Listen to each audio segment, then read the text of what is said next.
Hello guys and welcome back to Tarot Page Philippines. So this video gawin natin ang weekly horoscope para po sa may mga sun, moon at rising sign na Gemini.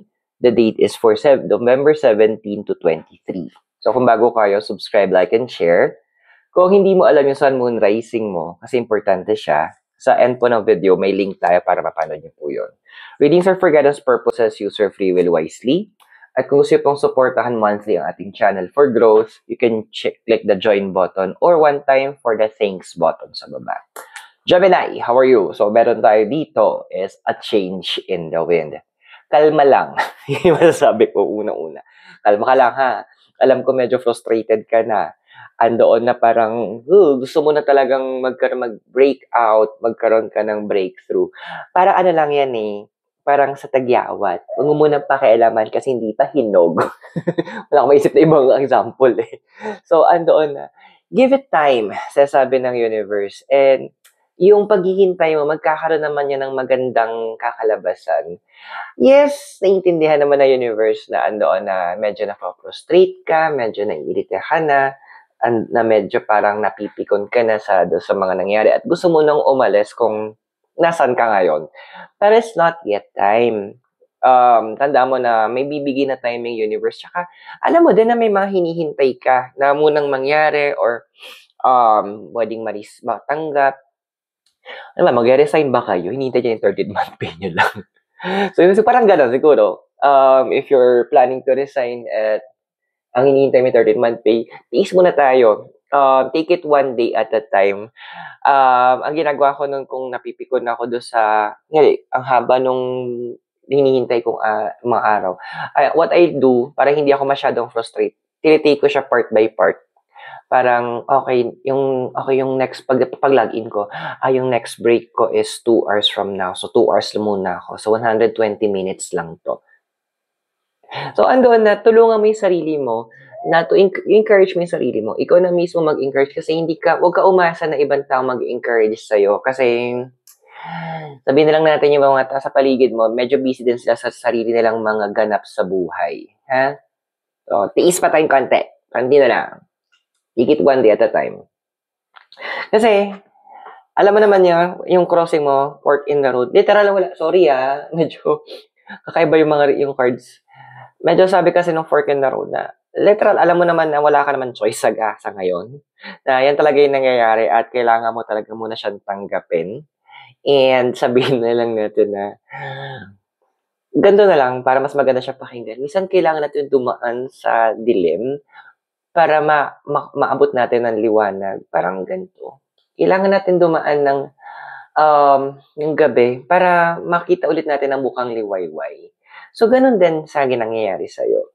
Yes, you don't have a choice, pero look at it on a positive way na, okay, mas natututo ka ma-appreciate yung paparating na hinihintay mo. Mas natututo ka humaba yung pasensya mo. Mas lumalalim yung pagiging maintindihin mo. Andoon na kahit na sabihin natin na gusto mo na lumabag sa isa sa mga 10 utos ng Diyos at ipakilala mo na siya sa lumikha. Pero andun yung punto na natututo ka na kontrolin yung sarili mo. So, it's okay. Kalma lang tayo kasi things are going to change very soon naman. Now, yung desire card mo is we have here is message in a battle. Yung punto na ayoko nang maghintay ng good news. Ang gusto ko, hindi yung good news na may paparating na ganito. Ang good news na gusto ko marinig is, tara, gawin na natin to. Andoon na, actually, with this message in a battle, andoon na, ikaw na mismo yung naghahanap ng forms of encouragement eh. Andoon na nakakaloka ka lang din, no? Minsan yung pag naiinis ka, itinatawa mo na lang na parang, ikaw ba talaga to Gemini? Yung parang dati, kulang na lang mula split ends hanggang kalyo malalait mo yung tao. Pero ngayon, you're learning to control yourself, which is a very good thing. So, yung paghihintay mo, nagkakaroon talaga siya ng positive na impact din sa'yo. Nagkakaroon din siya ng magandang, a good trade. It's giving a good vibes din naman. Although, Sa foundation mo, we have here is number 28. Ayan, si building blocks. So, ang makikita ko sa card na to kasi, literal, ang dami mong ina-uproot. Kumaga sa mag-garden tayo, yung pwede tayo mag-garden sa daming damo, di ba? Maglalagay tayo na magtatanim tayo ng mga marigold or no, sabi tayo, mga kamatis, kalamansi, tapos ang daming damo, ang daming bato. So, we need to remove it. So, and ngayon, same thing with with your life kasi magkakaroon ka ng moment na magpa-plan ka, magbi-build ka ulit. Pero kailangan muna natin i-uproot, kailangan muna natin tanggalin lahat ng mga bato, lahat ng mga damo doon sa pagtatamnan mo. Kasi hindi pwede may kalaban na ng mga damo yung itatanim mo lalago siya, oo, pero malamang sa malamang yan, kung lalago, hindi ganun kalago, hindi ganun kaganda.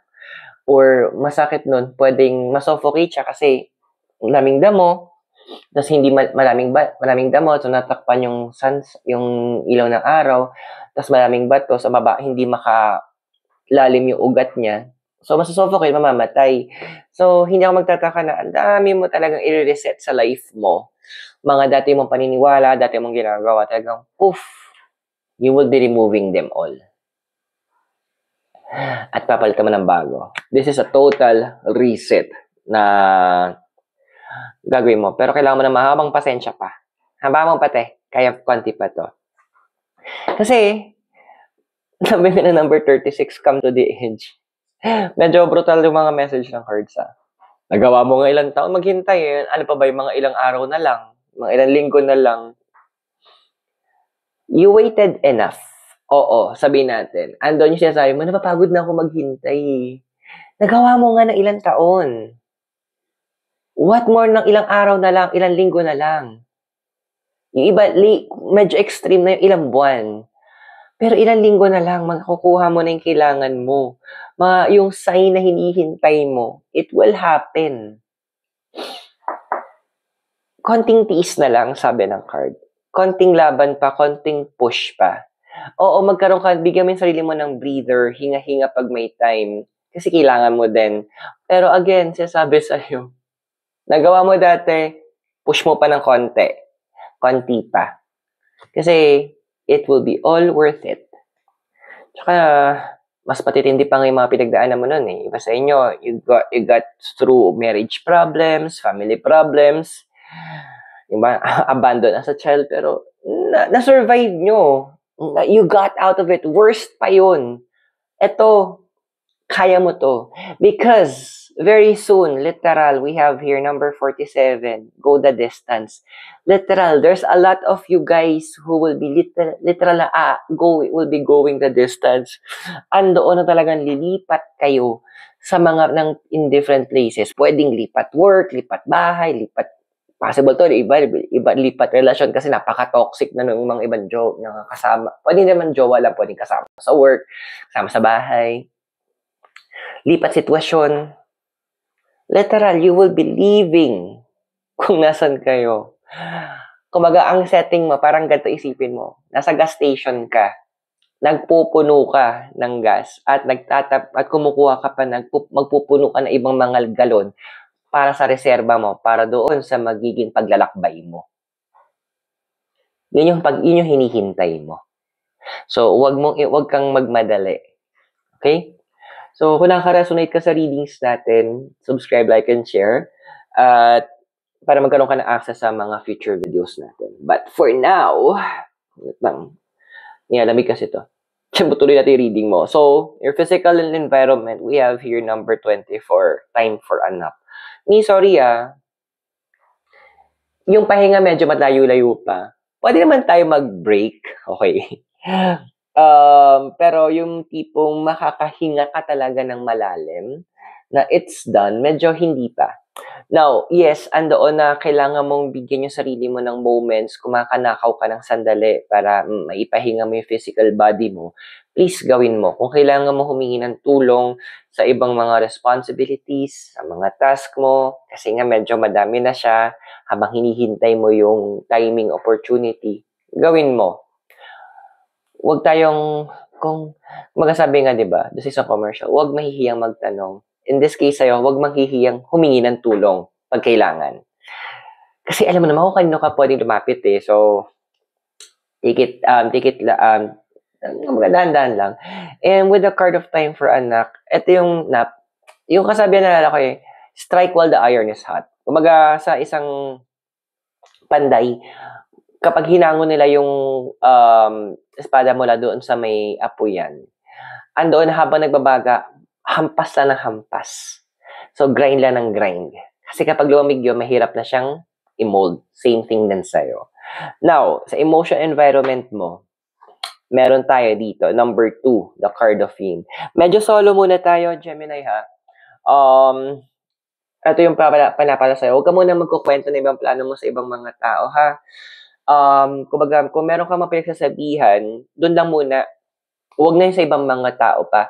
Kasi iwas muna tayo sa mga yatang na usog or evil eye, ibang term. Kasi, ano yan eh, may mga papasok na, hindi maganda yan, friend, kasi ganito, blah, blah, blah, chu. Ay, dami sinabi. So, my dear, as much as possible, medyo shut up muna tayo. Huwag tayong, kumbaga, hanggat hindi natin kailangan sabihin doon sa tao.